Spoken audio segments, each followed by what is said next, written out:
tardes. Veo aquí muchas caras conocidas. Vamos a hacer esta plática muy amena. ¿Sí se escucha bien? ¿Verdad? ¿Cómo podemos seleccionar un semental? Obviamente estamos hablando de bovinos, ¿verdad? La selección es la base principal para poder que nuestro hato tenga una buena cosecha de becerros. Ahorita vamos a ver, ¿verdad?, cómo el contexto, los retos de la reproducción en la ganadería de México no dependen propiamente de las hembras, o les echamos mucho la culpa a las hembras, pero un semental es parte prioritaria de un hato ganadero, ¿verdad?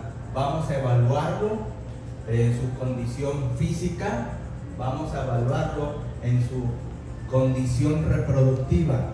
¿Qué debemos de ver físicamente, reproductivamente, para poder hacer una buena selección? Si hay dudas, vamos a hacerlo con toda confianza, ¿verdad? Los retos que enfrenta México propiamente es que necesitamos tener buenos sementales. La gran diferencia de las hembras es que nos dan un becerro al año. El semental que vamos a escoger, ¿verdad?, debe de darnos el 80% de la cosecha de becerros al año. Entonces ya vemos la diferencia entre una hembra que nos da un becerro y un semental bien escogido que nos va a dar el 80% de los becerros al año. ¿Sí? Nada más que traemos un problema muy serio en México, ¿verdad? El 10 al 20% de los sementales no reúnen las condiciones reproductivas para poder estar en un hato ganadero.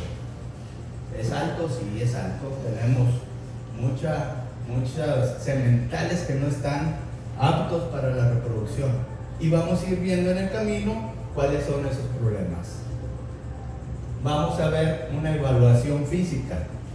Si hay oportunidad, ahorita que terminemos la plática, nos presten algún toro acá en la feria, ¿verdad?, para poder echarle mano y verlo, lo que estamos platicando. Es muy importante su condición o conformación física, su estado de salud, ¿verdad?, que tiene que ser óptimo, tiene que tener buenos aplomos, tanto delanteros y traseros, ¿verdad? Sí. Igual sus patas, pezuñas, su línea dorsal. Teniendo esto, nos garantiza que el toro puede recorrer grandes trayectos para buscar vacas, inclusive para alimentarse. Si el toro no camina, tiene alguna deficiencia, ¿verdad?, entonces no va a agarrar las vacas en calor, o va a agarrar una ya de un lado y en la otra se la va a pasar, ¿sí? Generalmente los toros van poniéndose en condiciones adecuadas porque tiene el medio ambiente mucho que ver. En unas condiciones físicas óptimas, después de una lluvia, que hay comida, después de el invierno, que es apto para la reproducción, más en este estado que tenemos climas de 40 a 45 grados y al otro día tenemos 5 o 6 grados, entonces es un clima muy extremo. En el centro de la República no tenemos ese problema, siempre trae un clima ad hoc, ¿verdad?, para lo que es la reproducción. Su sistema musculoesquelético, ya vimos que necesitamos patas delanteras, traseras buenas, ¿verdad?, y necesitamos un sistema locomotor, ¿verdad?, que deben de ser para recorrer largas distancias, ¿verdad? Y esto obviamente buscando las hembras en celo. Tenemos que ver la condición física propia del toro. Aquí vemos la diferencia de los estados físicos, donde uno está demasiado delgado, con una condición de ese tipo, pues ni ganas de buscar a la vaca, va a ir a buscar comida y a ver dónde la haya. El extremo contrario, el 9, muy obesa. Entonces lo ideal sería entre el 5, 6 y 7, una condición óptima para reproducirse.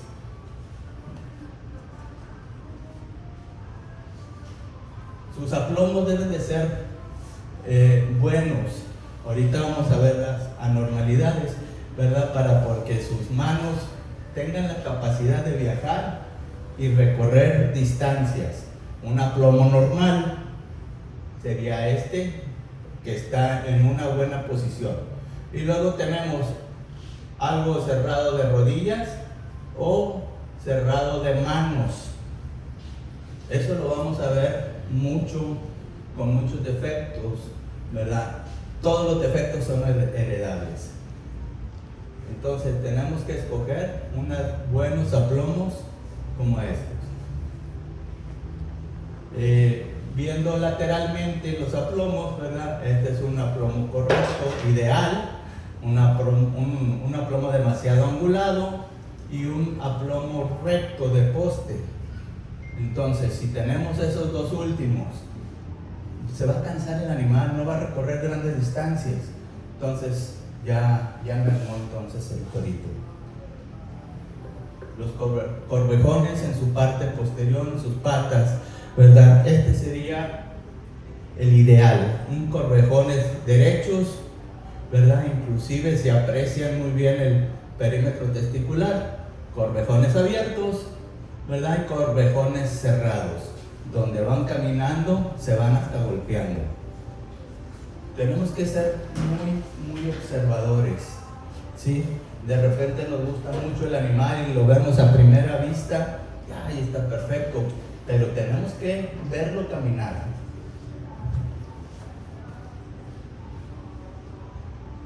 Prepucio, un prepucio óptimo para un ganado de carne.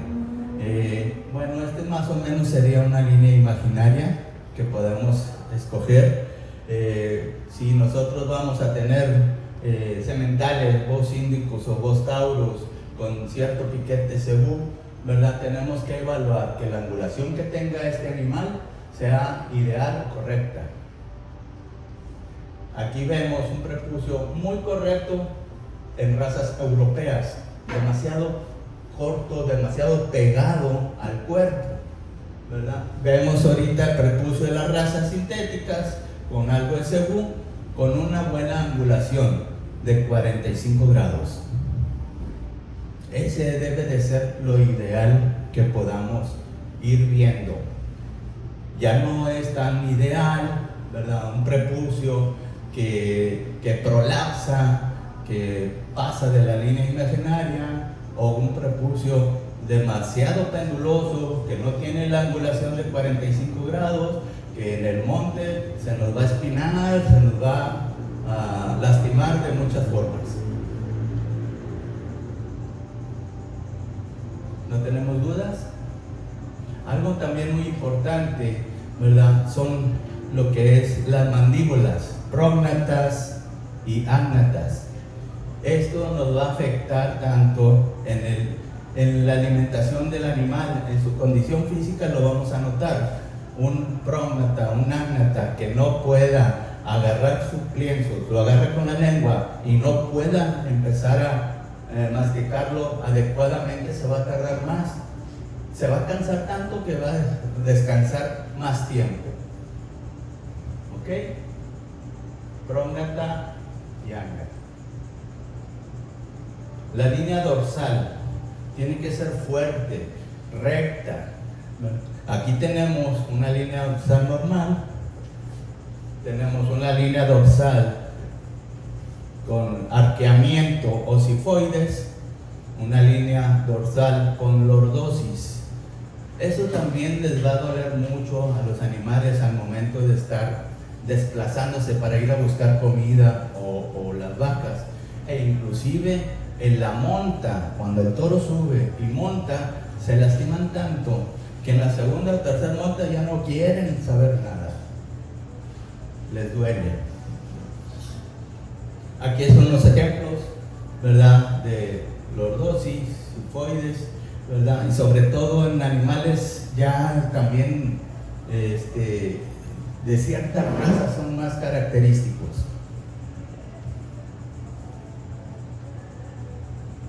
El ángulo correcto de las patas es un ángulo ideal, que se ve perfectamente bien balanceado. Un ángulo de patas de postes, como pueden ver, la rodilla está muy recta, ¿verdad? Y muchas patas vencidas de talones que inclusive pisan con los dedos accesorios, ¿verdad? Tenemos que estar bien pendientes de eso. Ahora, esto se marca más cuando el animal pues viene a una feria, tiene un exceso de peso, y lo podemos caracterizar con mayor razón aquí. Las pezuñas tienen que estar bien en su forma normal, con un pequeño abertura digital, bien cortaditas, sin ningún problema, para que no haya callos, no haya nada que le pueda estorbar. Esto va a permitir que el toro camine mucho. De lo contrario, vamos a tener pezuñas, ¿verdad?, que se pisan unas con otras y ya le empiezan a doler, ¿verdad?, y hay que recortar. Unas anormalidades de pezuñas hacia arriba, de bufón. Entonces, todo eso tenemos que estar muy pendientes antes de iniciar un empadre. Hay que arreglarlos. Aquí vemos otras dedos muy abiertos, pezuñas unas correctas, crecimiento desmedido, ¿verdad? Enfermedades como gabarro, pueden ser que no nos fijemos en zonas muy húmedas o pisos muy suaves, o viceversa. He visto animales con unas pezuñas muy lastimadas en los cerros. Entonces pues hay que tener mucho cuidado con eso. Vimos algo ya generalizado, condición física, su parte física propiamente. Ahora vamos a ver algo de la conformación reproductiva, que tenemos que ver propiamente: testículos, prepucio, vesícula seminal, el líbido, ¿verdad? Y bueno, ahí metimos una pequeña ecografía. Esto ya lo hace un médico especializado, pero a la vista tenemos que ver que el toro tenga una buena circunferencia escrotal a la vista. No es lo mismo ver, observar. Tienes que estar bien consciente de que ese perímetro testicular vaya de acuerdo a su condición física. Vemos a este semental, ¿verdad? Muy buena perímetro testicular, buena angulación, no está tan caído, ¿verdad? Buena condición física, buen lomo, buena angulación de prepucio, ¿verdad? Los testículos propiamente es donde se almacena, se reproducen los espermatozoides. Ahí vamos a ver que tenemos lo que es su dermis, su túnica, su fase espermática, ¿verdad?, que va a ir acompañada, ¿verdad?, del epidídimo. El epidídimo es donde se desarrollan y se desarrollan los espermatozoides, tanto en la cabeza, en los túbulos se almacenan, se empiezan a producir, y propiamente en el testículo se almacenan y se desarrollan, y ahí ya van saliendo a través de los conductos hacia el eyaculado. ¿Cuáles son los epidídimos? Los epidídimos, si se fijan en los testículos, unas bolitas en la parte de abajo. Entre más grande esa bolita es mucho mejor. sin estar inflamada. Entonces tenemos que estar también bien observadores. La medición testicular obviamente es parte de la reproducción. Ahí es donde vemos, ¿verdad? Donde aquí está midiendo 40 centímetros. Una circunferencia ideal es a partir de los 12, 14 meses que sea de 35 centímetros, excelente. De 31 a 34, buena. Había otra tabla ya hace muchos años donde Bos Indicus tenía una edad en meses de 14, 15 meses, pero el perímetro testicular era muy pobre, tenía de 22 a 23 centímetros. Hemos visto que en las asociaciones de registro, pues eso se quedó atrás, ¿verdad? Tenemos que tener una buena conformación testicular para que pueda producir semen. Nada más una cuestión. En el caso de los Brahman, tenemos eso. El problema del Brahman es que empieza realmente el ciclo reproductivo hasta los 32, 34 meses. Afirmativo. Entonces empieza los animales a los 26, 27, 28 meses, es cuando empieza a dar el volumen testicular. Hemos notado que, por ejemplo, ahorita vamos a hablar un poquito de la genealogía, que hemos ido avanzando. Ya los Brahman no tienen esa facilidad de parto. Ya los Brahman batallan porque hemos ido exageradamente seleccionando. Entonces, hay toros Brahman que sí, empiezan a los 18 meses y empiezan a reproducir y a crecer su perímetro testicular, ¿verdad? Pero inclusive el perímetro testicular llegando a 28 o 30 centímetros ya empiezan a traer semen. No es un caso parejo, son excepciones, ¿verdad? Pero tiene mucho que ver la genética. Ahorita vamos a hablar por qué escoger un toro de registro, ¿verdad? Las formas de las circunferencias escrotales dependen mucho. Mira, una buena forma, ¿verdad? No muy pegado. Si anatómicamente y fisiológicamente el testículo está separado del cuerpo, tiene una temperatura diferente al cuerpo. El testículo maneja 35 grados, el cuerpo maneja 38.5, 38, 37.9. Entonces, un perímetro testicular muy pegado al cuerpo va a tener deficiencia de semen, o su semen va a estar muerto, ¿verdad? La diferencia del otro, muy pendulante, pues se va a ir golpeando conforme tenga muy pendulantes testículos. Este toro lo pones a correr o a caminar y va a estar de un lado para otro. ¿Qué pasa? Se inflaman porque se está golpeando.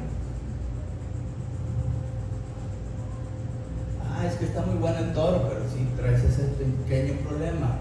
Lo vas a curar, le vas a quitar lo inflamado y al mes va a estar otra vez igual. Una forma testicular normal es esta. Vemos aquí los epididimos, ¿verdad? Vemos lo que es la circunferencia escrotal, ¿verdad? Y aquí vemos unas anormalidades, ¿verdad? Una base hendida, un testículo globoso, una inversión testicular, y eso nos puede provocar anormalidades en el eyaculado. Aquí vemos diferentes tipos de razas. Tenemos un toro con una circunferencia escrotal de 43 que nos dio 760 millones por mililitro de esperma. Pero este testículo alargado nos da 34 centímetros. Pero si se fijan, nos da casi lo mismo, millones de espermatozoides. Son diferentes razas, hay que estar bien abusados. Siempre es muy recomendable hacer una prueba de fertilidad. Tenemos también degeneraciones testiculares por golpes, ¿verdad? Que hacen que inclusive sea crónico, inclusive que haya agua en el testículo. Luego hay una infección que si no nos damos cuenta, esa infección corre hacia los conductos. Ya cuando vamos y eyaculamos, a ver si trae semen, va a salir puro material ya muerto, puro infección, ¿verdad? Ah, mira, me dio bien lechoso. Nada, está infectado totalmente, ¿verdad? Otro tipo de problemas testiculares, ¿verdad? Este es lo que hablamos de testículos. Ahorita vamos a ver allá afuera, ¿verdad? Y el pene, esa es otra parte importante.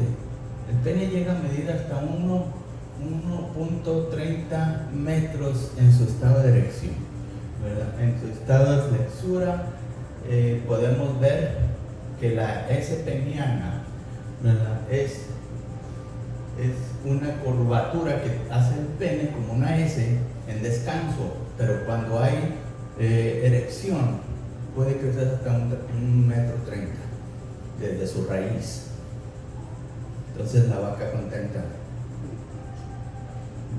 Podemos encontrarnos anormalidades, enfermedades en el pene. Si no nos damos cuenta, el toro no puede penetrar la vaca. Esta es una anormalidad de un frenillo parcial. ¿Es operable? Sí, es operable. Sin problema se puede operar. Pero tenemos un frenillo completo. Allí el frenillo completo, desgraciadamente, es casi imposible operarse. Está tan agarrado que si lo separas, te traes la piel, ¿verdad? Y entonces ya peor no sirve. Papilomas. También hay que estar muy pendientes, sobre todo cuando están los animales muy hacinados, que están en unas engordas, hay que checar bien eso. Fractura de pene, muy seguido ocurre en becerros. Están montándose entre sí, se empieza a mover, o la vaca no se deja, no está caliente, y al momento de sacarse la vaca, fractura. Ahí no tiene arreglo, no es hueso, es sistema cavernoso, el cual se hace duro por la sangre, entonces no hay arreglo ahí. La fimosis, aquí tenemos una pequeña fimosis que puede ser tratada y sin problema, pero hay unas fimosis que definitivamente tienen que ser operadas o mandarlas a descansar. Hablamos de líbido cuando el semental tiene la capacidad de ir, buscar la vaca y poderla montar. Si no tiene la capacidad porque su condición física no lo permite, porque tiene una deficiencia en sus patas, porque su perímetro testicular es muy pequeño, entonces el líbido se ve disminuido. ¿Cómo lo podemos valorar? ¿Verdad? Ese lo podemos valorar teniendo nosotros en un corral unas vacas en calor y teniendo los becerros de otro corral. Pues tú lo sueltas y el 1, el 2, el 3 y el 4, ¿cuáles son los que llegan primero al otro corral? Así podemos medir el líbido. Oye, el toro 10 se quedó allá en la comida, pues vámonos afuera, eso sí no sirve. No sé si tenemos preguntas.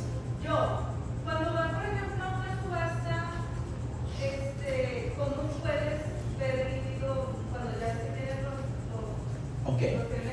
Ya cuando va a una subasta, a una venta, eso ya debe de estar valorado. Tenemos médicos que hacen evaluaciones reproductivas, pruebas de fertilidad, ¿sí?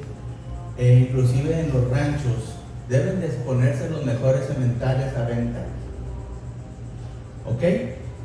Tenemos también una garantía de que la prueba de fertilidad te asegura que tiene semen, mas no te asegura que puedas copular bien. ¿Sí? Normalmente las pruebas de fertilidad se hacen con electroeyaculador.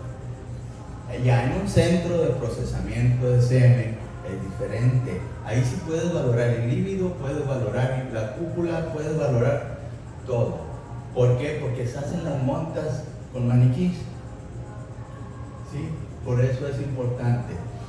Mañana está el evento y ya fuimos al rancho y probé 10 toros. Todos salieron muy bien. Pero ahí sí no tengo la certeza de que tengan el líbido correcto, ¿verdad? O puedan ir a caminar mucho con el líbido que presentó nada más en un eyaculado. Yo te aseguro nada más que tienes semen. ¿Sí? ¿Otra pregunta? Yo tengo muchas, pero si quiere regresamos. Bueno, siga ahí, ¿no? Ya al final como que juntamos las dudas y... Esto es la forma o lo que debemos de ver para poder seleccionar o escoger un semental. Ya independientemente de la raza. Si nos metemos a hablar de fenotipos es otro mundo, es otro rollo. Cada raza tiene su fenotipo, ¿verdad? ¿Verdad? ¿Cómo podemos usar un semental de registro? Ya vimos las cuestiones físicas reproductivas, pero yo quiero asegurarme de que ese semental me va a servir a mí en mi acto, porque quiero que mejorar leche, mejorar carne, mejorar cabeza, mejorar lo que ustedes quieran. Entonces nos vamos ya a un registro. ¿Conviene comprar un semental de registro para vacas comerciales? Sí, señor, sí conviene.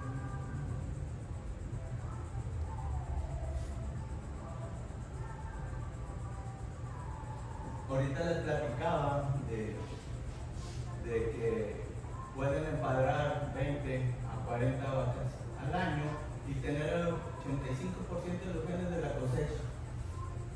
Esa es la ventaja de tener semental. ¿Sí? ¿Qué estrategias genéticas podemos utilizar dentro de una selección? ¿Verdad? Tenemos clima, adaptados a la zona, tenemos forraje, disponibilidad, mano de obra y el mercado. ¿Por qué tenemos ganaderos que están en asociaciones de registro? Porque tienen este tipo de condiciones. Que a veces el mercado, bueno, tiene ciertas broncas, no venden como ellos quisieran, pero tienen algo a su favor. Un registro genealógico, ¿verdad? Ahí va demostrando el linaje que puede traer este semental, ¿verdad? Vemos los abuelos, vemos los tatarabuelos y vemos que vienen de líneas que estamos buscando, productivas, carne, leche, ¿verdad? Hoja de ribeye, lo que ustedes quieran, ¿verdad? Sus aptitudes pues van de acuerdo a conocer las características físicas y genealógicas. Cada vez se ven más sementales y que me lo traje de no sé dónde y el toro está dando la vuelta, ¿verdad? Entonces, bueno, hay que ver qué es lo que trae, para qué nos puede servir en nuestro rancho. Las herramientas son eficaces en la producción de crías, mejorando la raza. Podemos destetar con un semental de registro, si agarramos pesos, podemos destetar más 7 meses, a lo mejor a 5 meses con el mismo quilaje del becerro. Entonces ya te ahorras 2 meses de comida. No malgastas a la vaca, no se adelgaza y ya se puede preñar otra vez.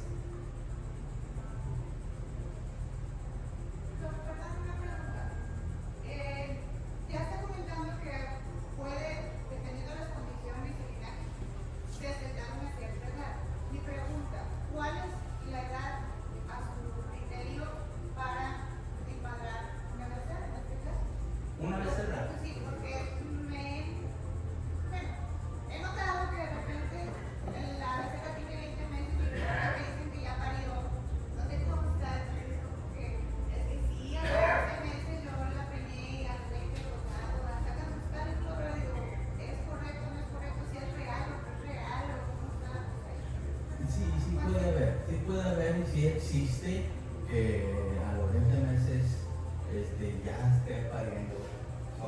pesitos de libra, ¿verdad? Pero sí hay. Eso nos ha hecho que la genética, en las asociaciones de registro, en la reproducción que estamos haciendo constantemente, pueda ser cierto. Que normalmente a lo mejor dices tú, bueno, esta es la cosecha de becerros, ya que ya está destetado los 7 meses, ¿verdad? Déjalos ahí que desarrollen y luego ya los juntas y a lo mejor ya viene una preñada. Puede pasar, sí, puede pasar, pero es porque tiene también buenas condiciones, tiene buen peso, o llovió, o el clima está ad hoc para que pueda pasar eso. Pero no hay una regla de decir, o una regla más óptimo que se le puede desarrollar con los órganos para poder pues hacer su animalitora. No hay una regla propiamente, sino es genética, ¿verdad? Si tienes una vaca que para partes, te va a salir en algún momento de esa línea, te va a parir partes. Igual, tienes una vaca, esa vaca que se preñó chiquita, y tú la vas a ver a los 30 meses, a la mejor ya no es parida. ¿Qué es lo que pasa también ahí? Que son vacas que se van quedando chicas, comen menos, se desarrollan no tan reproductivamente, se desarrollan más rápido, no son vacas muy altas, entonces tu consumo es mucho más bajo. ¿Y qué quieren hacer? La vaca es muy lista. Si trae un becerro mamando, no entra en calor. Necesitamos hacerle un golpe de leche para que pueda empezar a entrar en calor. Y dice, ya estoy retesa, tengo mucha leche. Bueno, lo que sigue, entro en calor. Oye, ya estoy embarazada. Bueno, pues busco tantita leche para el otro becerro que tengo ya, pero ya me quedé embarazada. Entonces, esa vaca o ese ciclo, la naturaleza es muy sabia. Y a veces se nos van las rolas a nosotros. Oye, se quedó el becerro atrás y se hizo un destete de 2 días y esa vaca te aseguro que se va a preñar. Digo, todo es manejo. Necesitamos saber manejarlo. Tú digo, perdóname, a lo mejor hay mucho médico aquí. Yo tampoco no sabía que el ciclo de calor de una vaca era solamente un día. Usted me dijo. Ajá. Y que el semen, de que cuando usted diseminó la vaca, pues era un semen de los antiguos, y afortunadamente pegó. Entonces, la conclusión es de que si conocemos el ciclo preciso de la vaca, que solamente es un día de calor, ¿sí? Sí. Porque tenemos que aprovechar ese ciclo, no como otros tipos de animales, o sea, es ese día y es ese día. Así se monte, haga y haga, es solamente un día. Bueno, aquí por ejemplo, gracias a lo que son los programas de inseminación artificial, podemos detectar ese día muy bien, ¿verdad? Con los programas de inseminación a tiempo fijo, sabemos qué día hay que inseminar esa vaca. Cuando son calores naturales, bueno, es más difícil. Si no tenemos a alguien que está observando constantemente, se nos va a pasar el calor, ¿verdad? Ahí es donde el toro entra. El toro ese sí no se le pasa nada, entonces bueno, ahí es donde él aprovecha. Pero sí, para poder inseminar una vaca, el ciclo fértil es un día, 24 horas, hasta 30 horas. Pero en el proceso de que sincronizaste, quitaste el implante y luego inseminaste, puede pasar 11 días. Porque te falta libido en el toro y en ese momento, o sea, la vaca cagó. Sí. Ese es el problema de los que les platicaba ahorita. O sea, si el toro no está en su condición ideal y está la vaca ya y el toro no le va a hacer nada. Viceversa, vemos que el toro las monta. Oye, pero repite la vaca y vuelve a repetir. Entonces hay que checar el toro porque el toro pues puras balas de sal. Y se ve en condiciones ideales. Más vale checar un toro antes del empalme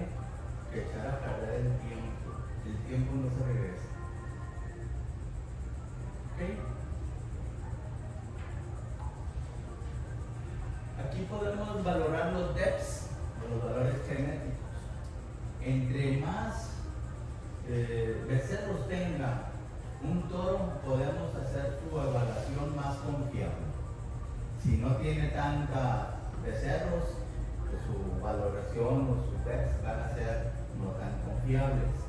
Esto lo hacemos en las asociaciones de registro. Entonces, esa es la ventaja que podemos ver de cuando vamos a escoger un cementerio. Que tanta confiabilidad tenemos, ya sea para peso a nacer, peso de destete, la leche, carne. Entonces ahí vamos trabajando con eso.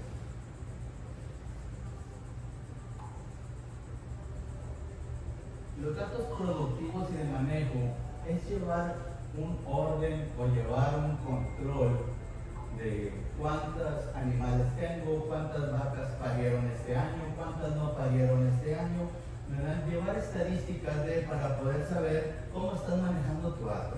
¿Cuál vaca no me parió este año? O ya tiene 2 años y todavía la tengo comiendo gratis, ¿verdad? Ahora en este acto el torito no jaló, pues hay que checarlo. Todos esos datos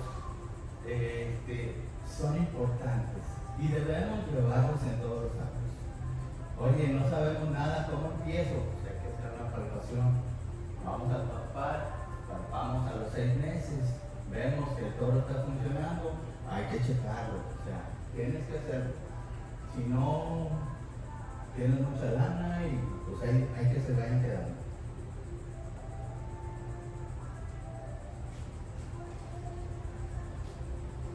Como les decía, hay que hacer pruebas de fertilidad a los toros, ¿verdad? Y algo muy importante, los programas sanitarios. Ahorita es nuestro foco, la sanidad, porque la hemos descuidado. Tenemos que volver otra vez. He visto ganaderías que, es que yo no baño y no vacuno y luego me hablan que se le murieron 2 y 3 y 4. ¿Ya vacunaste? No. ¿Qué quieres que te diga? Entonces, es importante. Sé que es un gasto, pero más vas a gastar en un animal muerto y te va a doler más que si empieces a vacunar. Tus pruebas de brucela, tuberculosis, las vacunaciones virales, la leptospira. Entonces, todo eso es muy importante. No lo dejen a la desidia. No, yo creo que la palabra la tienes que cambiar, ¿no? Es una inversión. Hay razón. Es una buena inversión. Categorías de selección. Podemos hablar, por ejemplo, patrón racial. Ahorita les decía el patrón racial de acuerdo a la raza. ¿Verdad? Por ejemplo, puedo hablar de Bimaster, que tenemos un patrón racial bien definido, ¿verdad? Que nos va a seleccionar o hacer una selección de mejor ganado, ¿verdad? Estética, juzgamiento en vistas. Eso ya es dentro del patrón racial. Vamos a ver lo bonito, pero ahí no podemos juzgar o calificar mucho cuestiones reproductivas, sino lo que se ve. Lo que se ve es lo que tú vas a valorar. Y luego ya hablamos de cortes de carne y una funcionalidad del rendimiento productivo conforme a los CPDs, a los registros genealógicos, a todo lo que ya hemos estado hablando. Las pruebas de linares que hacen el novillo gordo, no propiamente es un concurso, es una prueba de donde cierta raza ha estado ganando estos últimos años, ¿verdad? Entonces, ves el peso, el desarrollo y la canal y dices, caray, algo están haciendo bien. Sí. Yo creo que la estética aquí, cuando tienes los animales en una exposición como en este caso, normalmente los animales no los ves así en el campo. Ahorita están cebados para que sean bonitos y todo. Pero un animal trabajando, todo está como lo mencionaste en las diapositivas que pusiste al inicio. Sí, de hecho el juez va a juzgar lo que ve en la pista hoy, ¿verdad? Probablemente ya mañana se diferente, o lo sueltas, perdón, y se porta diferente, ¿verdad? Pero es parte del show. Yo tengo un comentario. Como creadores de registro, de repente cambiamos las líneas de los animales, de repente por funcionalidad y de repente por moda. Desafortunadamente, cuando es por moda, ya valió poder recuperar el estatus. Me refiero a la fisionomía o las características que teníamos en el anterior. Ahora bien, la situación que pasa actualmente con la cuestión sanidad, han cerrado la frontera y empiezan pues, la crisis de la gente de los productos. Hay ciertas características que si es el prepucio más largo o más corto, que da más carne, que si da más hueso, o que ciertas características que en un momento dado, viendo la situación, nosotros tenemos que adaptarnos a la situación para no caer como ganaderos, ¿no? Entonces, ¿qué características ahorita yo creo que lo primordial que busca un mercado para abastecer de alimento, como comentaba el presidente, es darle más carne, con sabor, ¿verdad? Azúcar. Entonces, ¿qué características pudiéramos decir que el prepucio esté alto? ¿O cómo poder conocer en un momento dado que ese animal nos va a producir o que pueda tener más hueso? Yo se lo digo porque de repente nacen los becerritos y digo, es que no se le ve el hueso. Es que espérate que coma para que le crezca el hueso. Digo, no, o sea, la comida no le va a dar hueso. Entonces, esa es la pregunta. Sí, mira, normalmente hablamos de condiciones para el mercado y como decías tú, la moda nos ha llevado a tener prepucios, hablamos primaste, de tener prepucios más cortos y por consecuencia nos lleva a menos piel, menos hueso. Sí, unos prepucios hasta pegadísimos. Entonces ya eso ya no es una cuestión fenotípica del primaste. Y llegamos a un extremo. El coco hace muchos años es que había prepucios muy largos, pero si tú te acuerdas de los toros, eran unos toros gruesos, carnudos, Y daban leche. y daban leche, ¿verdad? Nos hemos ido guiando por la moda, ¿verdad? Entonces es lo que yo muchas veces le digo a mis clientes, digo, es que vamos a meternos para atrás, necesitamos meternos para atrás, el abanico de Bimaster es muy amplio y podemos jugar con él, ¿verdad?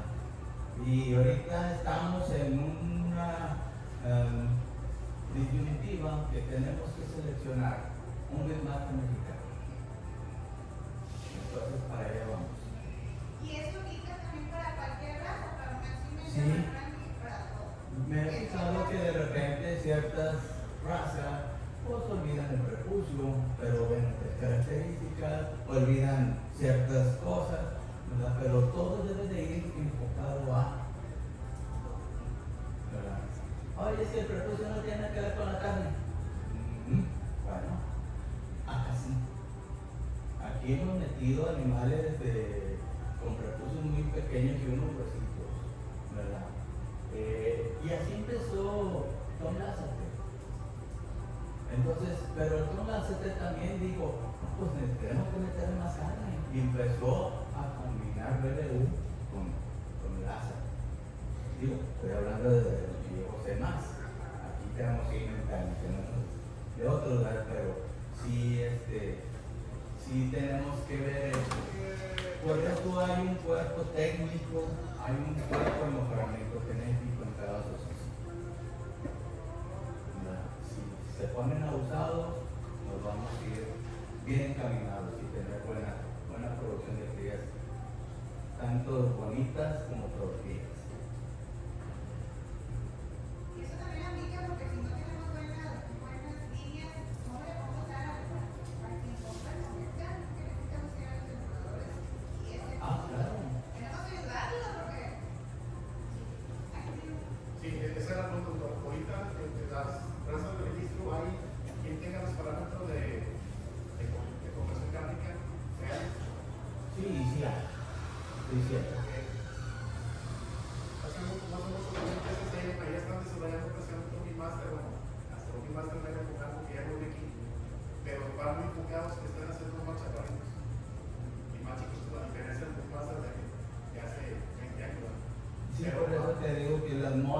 nos llevan a ese tipo de ganado, que es funcional, ¿verdad? No digo que no, ¿verdad? Pero tenemos que ver el fenotipo, que no se pierda. Sí, porque yo sí he visto rentar, bueno, yo como trabajador de boda, de los pesos diarios, y vale el programa que es el robot, pero se ve que sí, mantener las arroz en condiciones naturales, es como si fuera un negocio. Pero has ido a comer a Estados Unidos, Sí. eso. Vas y seleccionas unos cortes así grandes. ¿Eh? Pero No, son de toros, de animales Sí, de cerdos, pero grandes. Si tú has ido y lo asas ahí y unos huesos brutos, entonces dices tú, está bien suave, está bien buena. y aquí lo que sería también reactivar el sistema de clasificación de cabras que se tenía hace 10 años, que precisamente creo que está aprovechando esa oportunidad. Eso ya es deja de resultar, pero bueno, sí tenemos ha que. sido, yo lo digo, pero en España están los subetones, que son de bueyes de 4 años, son bueyes de 1.300, 1.400 kilos. Entonces, Y raza amarilla. Después lo que dicen, digo, en muchos años he sabido que un máster, menos que incluso tenga menos huesos, una regla menos tomates, menos todo. Pero quiere trabajar para un engordador, los cruceros, con un chanón, los cruceros con otro animal. Y ya, nos deja una línea de vacas que no se sirvan, meten otro todo. Y así es como el caso de Bragos.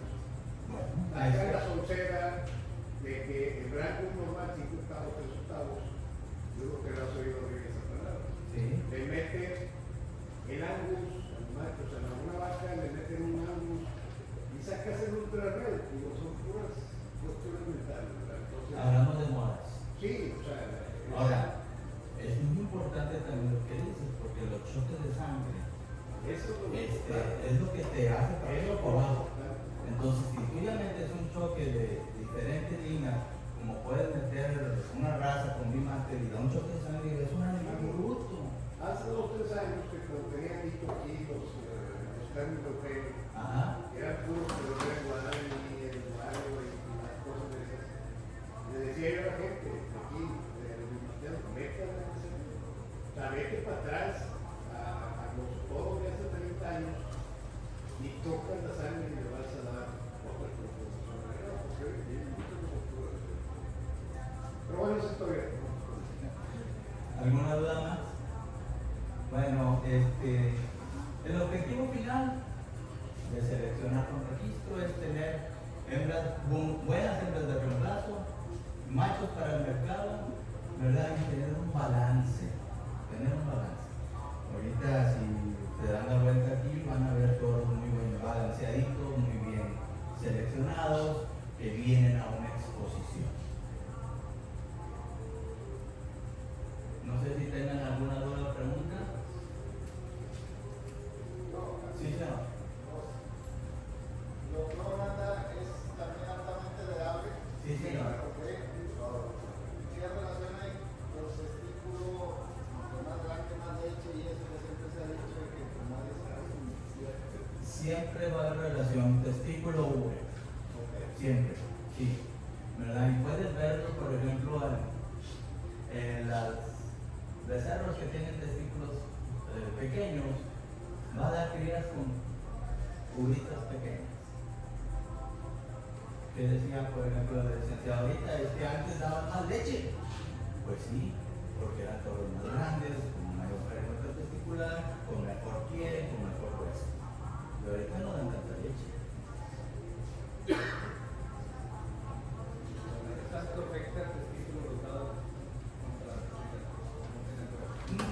Casi no, fíjate, el testículo rotado no te afecta en lo que es la producción de semen. Te afecta el testículo pequeño, porque el testículo dañado, ¿verdad? Inclusive a veces traen un cordón que les hace un tirón para arriba, ¿verdad? Pero fertilidad, no. Pero si lo traes a la feria, el juez te lo va a castigar. Pero sí se da. Sí es heredable. Así es. Por una pregunta, conforme respecto a la problema de tuberculosis, no nos pudieron ayudar los marcadores genéticos.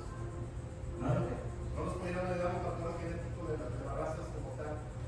Si aquí al final de cuentas el 100% de los animales es de origen tejano, ahorita digo, no nos pudieron dar eso así como lo hacen como. O sea, bueno, yo tengo una raza, yo perro todo francés, que son tejanos. Y ahí para poderlo registrar me piden precisamente una prueba de marcador genético. Y de hecho, me garantizan que mi perro no va a salir ciego ni. Estamos empezando con los marcadores genéticos, ¿verdad? Primero empezamos con carne, leche y peso, ¿verdad? No hemos llegado todavía a ese grado porque hay mucho ganado y necesita ver, si estás hablando de Estados Unidos, tiene apoyo definitivo. Entonces, bueno, aquí vamos a empezar eso. ¿Y qué necesitamos? Pues tener apoyo también.